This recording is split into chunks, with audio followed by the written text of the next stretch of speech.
Hey, Broadway fans, get ready for another exciting week of Broadway Breakdown with us as we discuss the film adaptation of Little Shop of Horrors. Stay tuned. Welcome to Popcorn Talk, featuring movie discussion, news, and interviews. Popcorn Talk, we talk movies. And now, here's Popcorn Talk's Broadway Breakdown.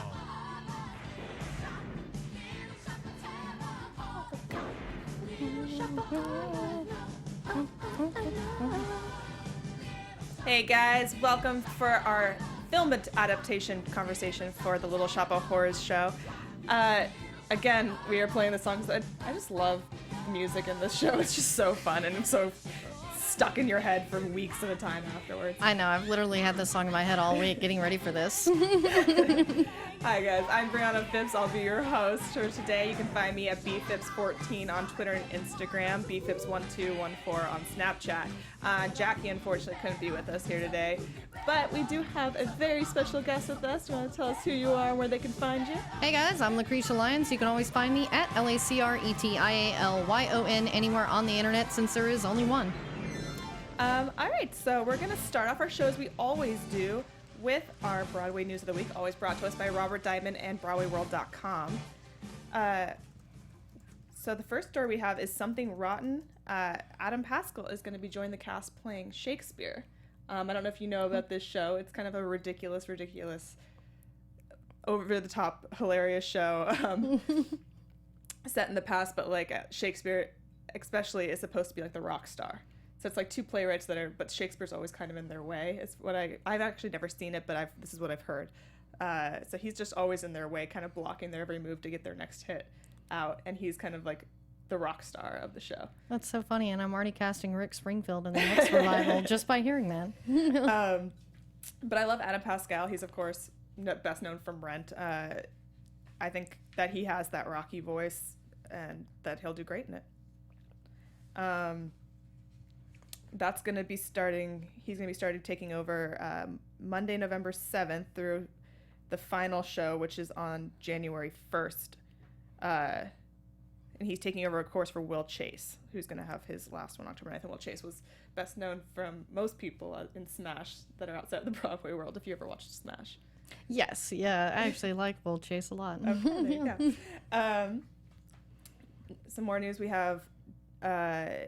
Ewan Morton and Hannah Corno will take over in Hedwig and the Angry Inch tour, and Darren, Chris, and Lena Hall are going to wrap it up in November, which means they're only going to be here through LA's tour, I guess. Oh, yeah. So I guess they're both just ending. They did the San Francisco, come to LA, and then hop off, because this is where I know Darren Chris lives here. I don't know if Lena does, but. Must be. They're like, all right, we're home. We'll just stay. Lena was the original in the revival that they did on Broadway, playing. I can never pronounce the name because it's so German, but the girl that's dressed as a man throughout it, and Darren, of course, is playing Hedwig. So that, for the rest of you on the tour that takes over after LA, these are who you will get to see. And then our last bit of news here today is Pie Lapone and Christine Ebersol will bring Dueling Divas of War Paint to Broadway in spring of 2017. It was the most successful show in the history of Chicago's Goodman's Theater, and now it's going to come to New York. You have Pie Lapone, so I don't think you can lose right there at all. It also just sounds like a lot of fun. It's going to be opening for previews in March 7th of next year, and it's going to open officially on April 6th at the Niederlander Theater. It's going to be sold. The musical's been playing out to sold-out runs in Chicago this summer, so you should probably, if you're in the New York area, get tickets to that. Let us know how it is. So that's all the news we have for today, so thank you again always to Robert Diamond, BroadwayWorld.com, for giving this to us. Yeah, and we've already got some people in the chat here. Jazz41173 wanted to remind us that Will Chase was in Nashville, and yeah, he is actually... I've actually never watched Nashville. Yeah, unfortunately, he won't be back for the CMT, continuation, but he will be missed, yeah. Oh, great. Well, Will Chase. Yeah. Good luck, it's always weird to me. Whenever I think of Will Chase, it's always because of the Tony Awards. I think it was like 3 years ago, maybe 4 years ago now. Can't remember exactly. But it was when they did this whole spiel about Broadway people going into television and then their television shows failing and having to go back to Broadway because you make so much less money. Yeah. And I just remember because Andrew Reynolds, that was the year that he did that New Normal show. Yeah, that which got I canceled. liked. Yeah. And so that was the year Smash got canceled, and Will Chase was on Smash, and Megan Hilty was also singing it, and she said like something like, Will Chase, like his show got canceled, but at least he was nominated for a Tony this year, and then they all just start saying "Suck it, Will Chase," and that's every time I hear his name, that's all I think of. Will Chase. Suck it, Will Chase. Yeah, because he and Laura Benanti were both on there, and I Laura wish. Benanti also sang in that. Yeah, it's like they would have been really good together. Yeah. Well, let's dive right into this show. Lacretia, you were not here last week, of course, for our theater discussion, but you told me you're a huge, huge fan of this movie. So what are your overall thoughts when did you first see this movie? Oh, when I was a little kid, my parents were big Steve Martin fans. It's actually really funny. The Jerk, my brother would go around saying, I was born a poor black child. And because Steve Martin's from Texas like I am. So, it was a big thing there. And this is one of actually my favorite performances of him because he's just so over the top and ridiculous. He gets to be just a lot of fun. Yeah, he's one of the performances in this that I think kind of steals the show in a way. Like, he just, is so iconic in this. And he kept with the feel of the kind of rock and roll that I liked that they did. But the original off-Broadway cast, the guy who played it, I didn't feel that from him. So I'm glad that Steve Martin still had the rock, he brought that rock and roll edge into it, which is what I think they used when they revived it in 2003 to make the new one. So I think he kind of inspired that. Yeah, and to me, I feel like Meatloaf's performance as Eddie in the Rocky Horror Picture Show sort of inspired him in some ways. Just, I'd love to ask him that question because it is very similar to the goofiness and the really explosive rock and roll entrance. I love that because, it's still a good throwback to something else I love. Plus his little, dance moves, his little, jumps were always fun. Now let's talk about some of the other actors that we have here. We have Rick Moranis, who played Seymour, which... if there was anyone to typecast into a role, Rick Moranis just visually looks like the perfect Seymour. They couldn't have wished for a person to be bigger at the time to look like that part. I love Rick Moranis, too. It's unfortunate that he just really strictly does voiceover now because he is such a good live actor. Yeah. Well, it's that was his whole big period of time, too. That was, all the Honey, I Shrunk the Kids. Ghostbusters. Yeah, he was just such a big... actor at that time for these character roles. So this was, I think, perfect for him, and he sang really well too, which it's always, when you make a movie adaptation, you're always going to be okay, they have to use some Hollywood people, are they going to be able to sing?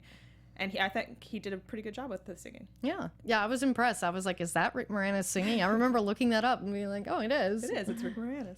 And then of course we have Ellen Greene playing Audrey, and she was the original Audrey.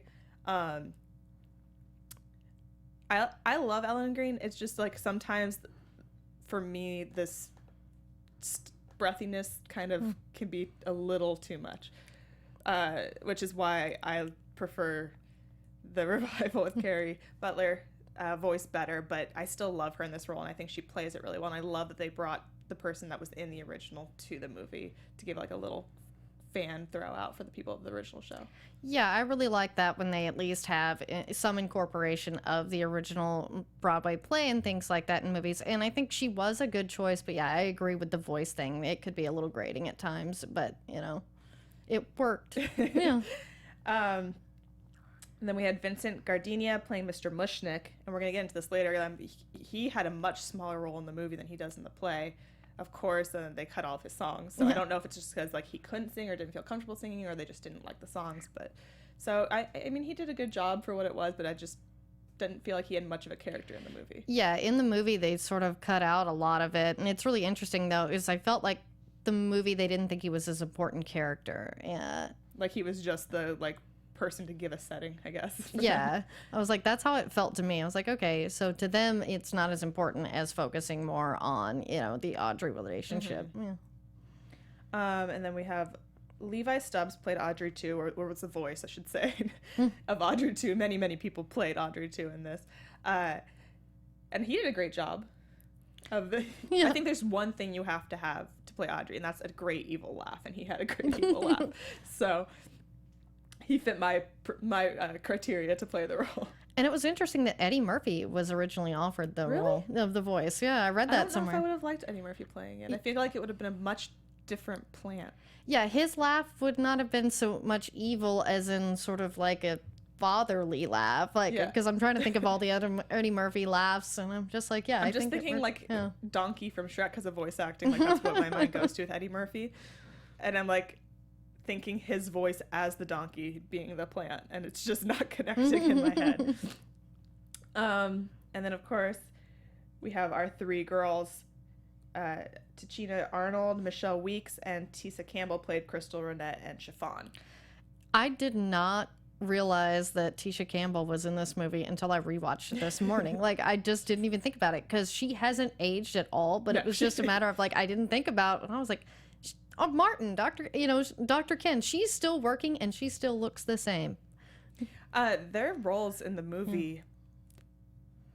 what I should say, because they still have a pretty dominant role as the backup singers in the movie, but as the actual characters of Chiffon and them, like, interacting, they had a much smaller role.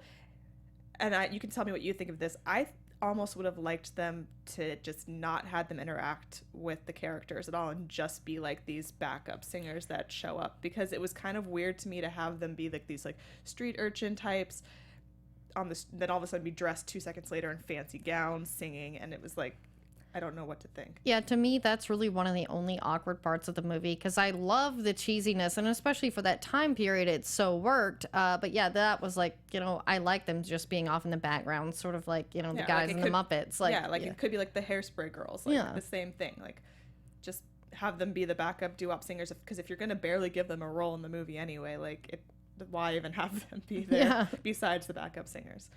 So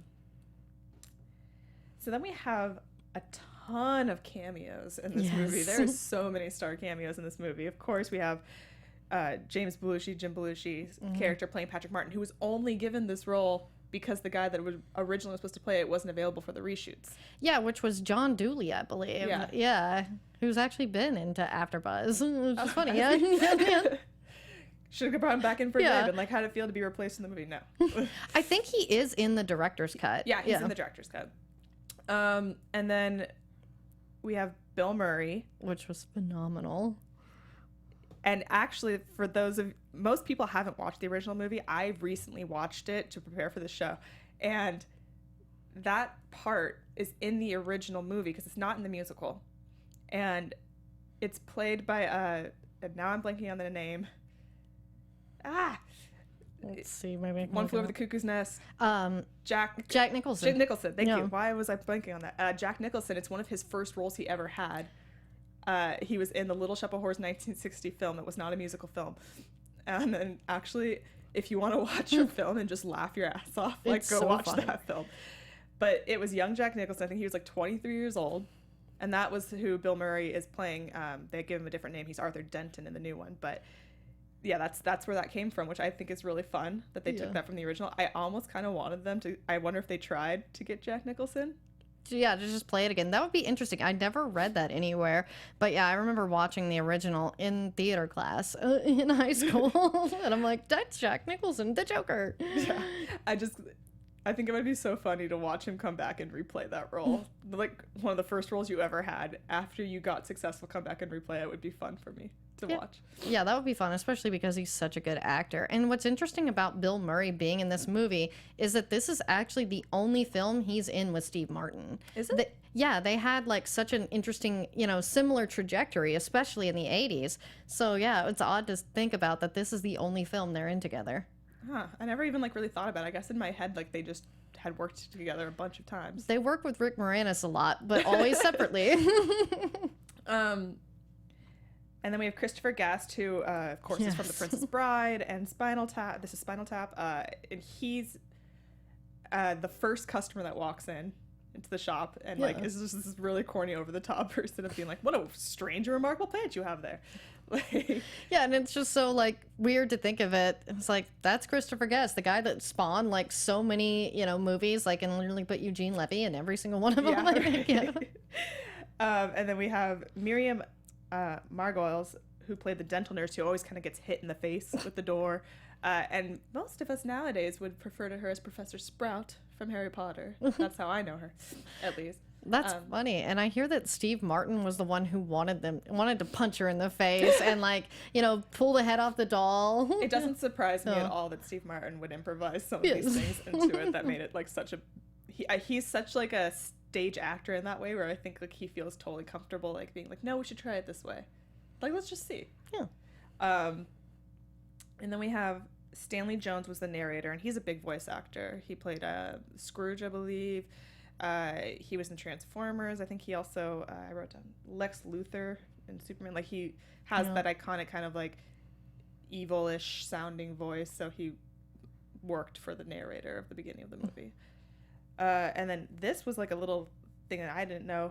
The first patient that Steve Martin works on that comes out with this huge cage over her head is actually Jim Henson's daughter. Really? Yeah. Huh. That's cool. Heather Henson. So she got put into the movie as Oren's first patient to be like completely killed and have a cage put around her head. So that was fun for, I'm sure, him and her and everybody. That's a little Easter egg for you from the movie. Oh, that's cute. I know a lot. We've got a few comments here in the chat. Felix Alvarez, of course, talks about Miss Greene, and he forgave her voice when Suddenly Seymour came on. Super powerful. Yes, I would agree. That was her best song. That was her standout song. I think it's just more somewhere that's Greene. I want it to... I don't know. I'm just so used to Carrie Butler's voice. That's just partly a thing that I'm just used to. So when you hear something else, it's like... It's weird. Yeah. And like I said, like I watched this movie, but I was very young the last time I'd watched this movie before recently, so her voice wasn't the one that stuck in my head as Audrey. Talking about the musical numbers, so we had some changes to existing songs in this. They took the song You Never Know, or I can't remember the thing, but they changed to Some Fun Now, which was weird to me that I kind of liked it better as the original. Don't want to go to show You Never Know. You Never Know, that's what it was called. I don't know. What do have you heard the You Never Know versus Some Fun Now? It's like they use similar parts of it and kept some parts of it, but the chorus and overall were Some Fun Now instead of You Never Know. Yeah, to me it was an odd change. Yeah, it didn't make sense to me as to why the change was made, I guess. Yeah, and sometimes it's like I get when they change it, just whether it's The Little Mermaid or Newsies, whatever they go with, I can understand, they can expand on characters in the play or in the movie. So there's usually a purpose to add that. But yeah, for this, I was like, why? Yeah, it just, he's having some fun now. Like, and it doesn't make sense. Like, he's having to kill people to get fame. It doesn't make sense that he's having some fun now to me. And then the Meek Sean Harriet, they shortened it. They have the extended version, I believe, on the CD, but they shortened it, and of course, instead of having these characters throughout the song, they're all jumbled into the beginning of it, which I was fine with for the movie adaptation, because to me, you don't need... The fun part about that song in the play is that it's the guy who plays Oren coming back and playing every single one of those characters. Yeah. So you can't do that in film, because it would be too obvious. So I was totally fine with them making that change. It wasn't something I felt needed to stay the same. Yeah, that makes a lot of sense, yeah. We also had Taking Out, Closed for Renovation, Mushnick and Son, Sudden Changes, Now It's the Gas, Call Back in the Morning, Some Nixon Separate Time. Like, there's so many little songs that, like, I didn't realize, I guess, that were taken out. Somewhere That's Green, Reprise. And Don't Feed the Plants. And some of these were added back in when they have two different endings, which we're going to get into. So some of them were added back in, but for the other ending. But yeah, they took out a lot of this, and most of them I actually don't care that they did. Yeah. Mushnick and Son isn't one of my favorites, so even though it took away Mushnick's like main song, like I was fine. The only one I kind of wish they kept in was Now It's Just the Gas, because I just would love to see Steve Martin sing it. Yeah, that's actually one of the comments in here. Jazz41173 says, It's Just the Gas was taken out completely. Steve and Rick would have killed that. Pun intended. Yeah. I agree. That would have been a really fun thing. I think Steve Martin would have had so much fun with it, like dancing around with that contraption on his face and yelling at Seymour. Like, I'm kind of sad that they took that one out.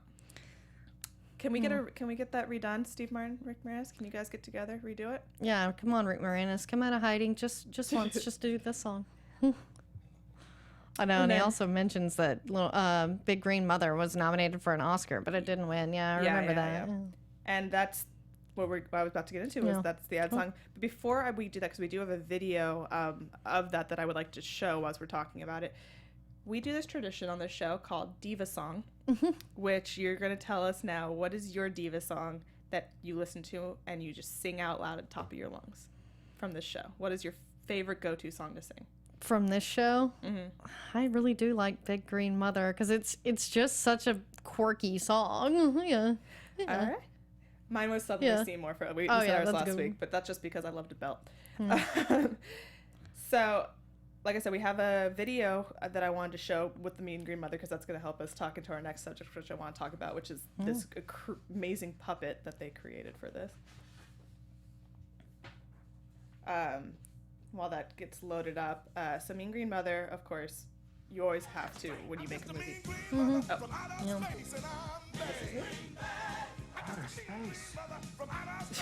I just love that is the one thing that this one does is lets the plant tells them he's from outer space. Yeah. It doesn't do that in the musical. Yeah, that's true.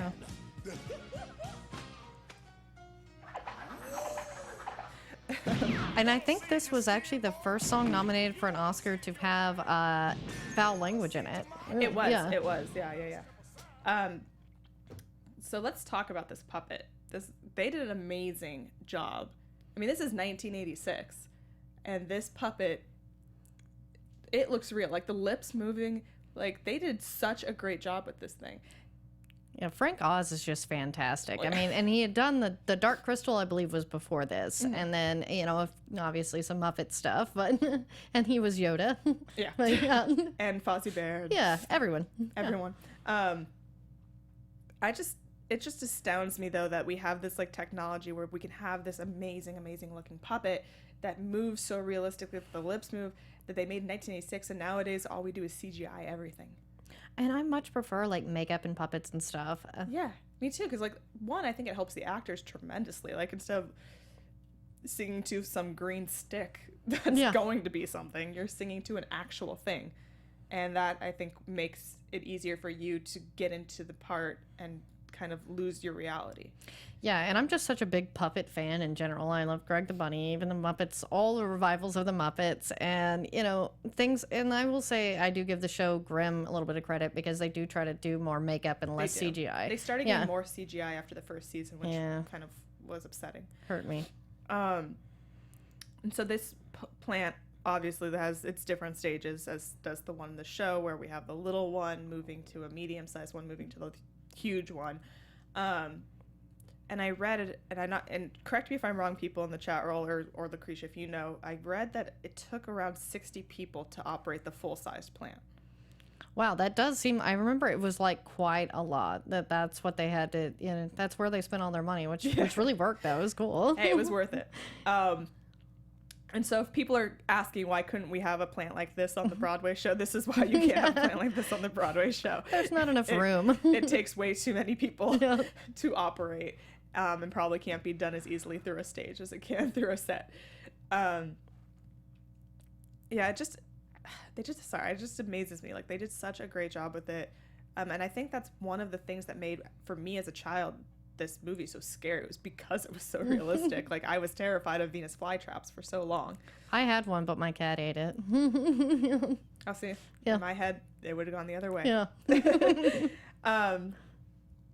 And the other thing that it did was, I think, this movie it got great reviews, like not like amazing reviews, but it got decent reviews, and it didn't do well in theaters as much, but it did really well in video sales.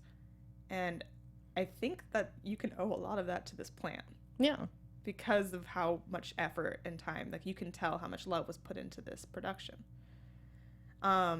Yeah, the chat's Jazz41173 says Jim Henson and Company were and are incredible, and says what other song has I'm gonna bust your balls and it tough titties, shit, you're like, I love it. Yeah.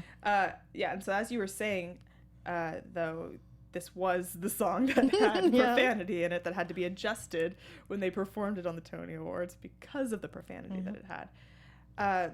Before getting into the Academy Awards, though, I want to talk about, they changed the ending to a happy ending.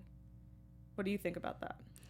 I think certainly with the time period, it was fitting. I mean, nowadays, most people are expecting a not happy ending because that's just sort of how we are now. But in the 80s, I mean, especially when you're dealing with puppets and fun people like Steve Martin and Rick Moranis, everybody going to that theater were expecting it to be a happy ending. So to not do it, I felt like they made a good choice there. I kind of would like them to have done the original ending, which they did shoot. They originally wanted to do it as that kind of dark ending where Seymour and Audrey die. And I think it's on the DVD, and if not, you can actually find it. I found it on YouTube. If you get a chance, go look it up. Write an original ending of Little Shop of Horrors film. It is the most amazing thing. You have just plants literally taking over New York. And it's hilarious to watch. It's like 11 minutes long was how much more the original ending was than the one they used. I didn't mind the way that they did it, that being said, but I just would have liked them to keep it as the kind of, but I also like things that don't necessarily end happy. A lot of movies and plays I agree. It's like, I don't need a happy ending, especially, if you were already familiar with this, source material before it. But yeah, I do get, like, at that time, you got E.T. making kids cry. Let's have something that doesn't. Yeah. Oh no, they killed the plant. Well, they did put like the little plant at the end that's not like you're thinking, oh, it's not finished yet. Sequel. That's what they always do. The one issue I did have with the ending is like we have this amazing plant. We have all this amazing stuff happening throughout the show. And then they go and blow the plant up with electricity, and it just turns into like sparkles, and then it's just gone. I wish that there was just like pieces of plant just hanging like dead off the rafters of the like now demolished building. I kind of would have rather that have been if they're gonna kill the plant, like make it like a gruesome death for this thing. Yeah, it would be really funny. Not just sparkle it to death. Yeah, don't make it a 2016 vampire sparkle to death. That was the most 80s/90s thing about this film to me, was just when the electricity hits the plant and like the like neon glow surrounds it. Like I was like, oh, yeah, this was an 80s film. I forgot that until just now, but it's an 80s film. Yeah, the 80s just had such a distinct use of puppets and sparkles and things like that. So now going back to the Academy Awards, we do have another video, and while we're queuing that up, I'll just say also what it got nominated for. It got nominated for the song Big Green Mother, and that's what the video is going to be, and the video has the plant, and you'll see that it's not the plant from the movie. It is you'll appreciate the plant they used in the musical in 2003 now much more once you see this plant. And then it also got nominated for Best Visual Effects. Oh, wow. Felix Alvarez has a funny comment. He said, God, she wants a Mortal Kombat fatality for Audrey II. I do. Oh, yeah. It deserves Fatality. Hey, the plant ate people. Are we feeling bad for it? Are we not wanting it to have a gruesome death? I know.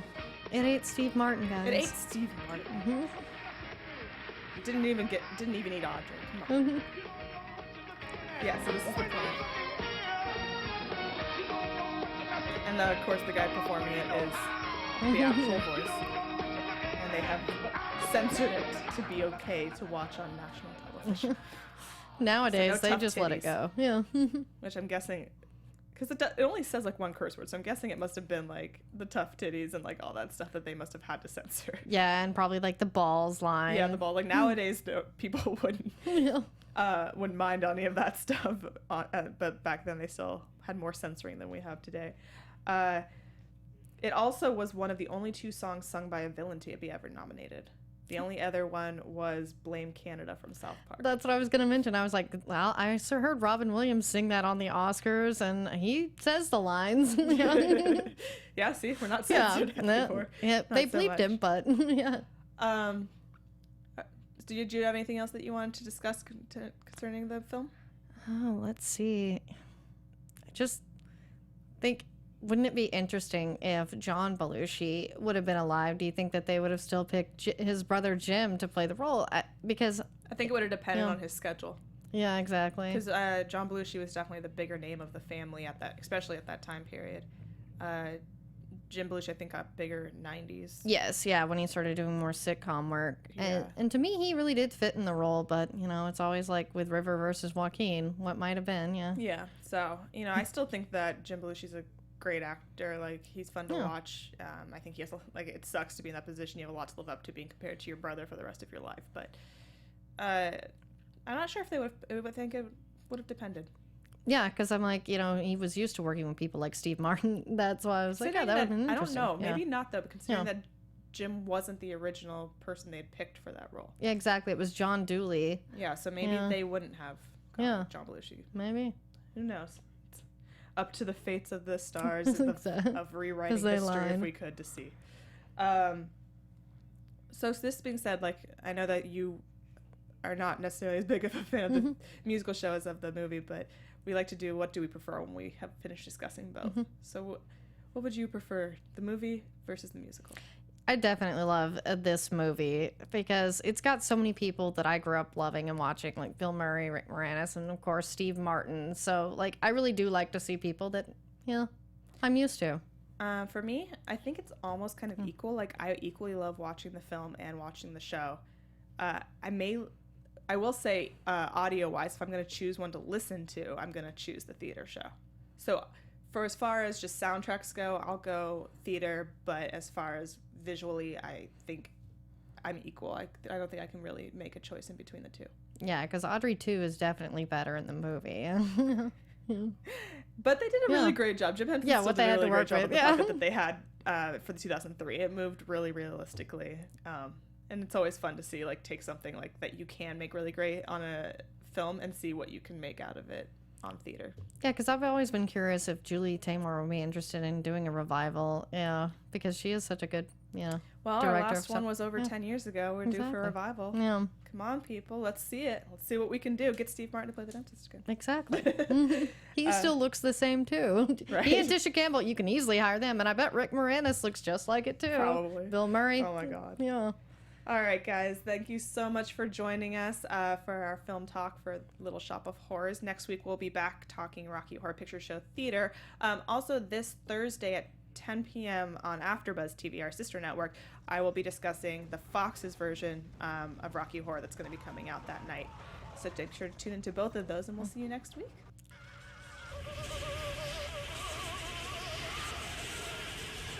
Oh, shit!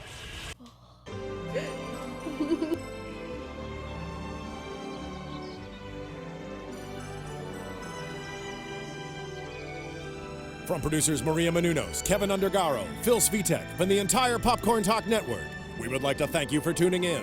For questions or comments, be sure to visit popcorntalk.com. I'm Sir Richard Wentworth, and this has been a presentation of the Popcorn Talk Network. The views expressed herein are those of the hosts only and do not necessarily reflect the views of the Popcorn Talk Network or its owners or principals.